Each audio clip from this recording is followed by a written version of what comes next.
గత సంవత్సరంలో వచ్చిన అవకాశాలని చేతులారా పోగొట్టుకున్నాను ప్రభువా. ఇక నా జీవితంలో రాదేమో ప్రభువా. బాధపడకు. నశించిన దాన్ని వెతికి రక్షించడానికి ప్రభు ఈ లోకానికి వచ్చింది.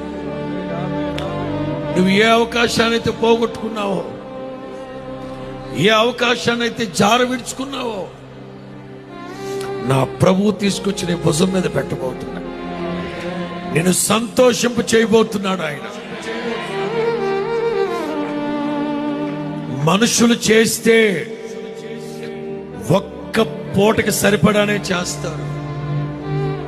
అబ్రహాము హాగరికి చేసింది ఒక్క పూట కూడే, కానీ బోయజు ఆవిడ జీవితానికి సరిపడా ఇచ్చాడు.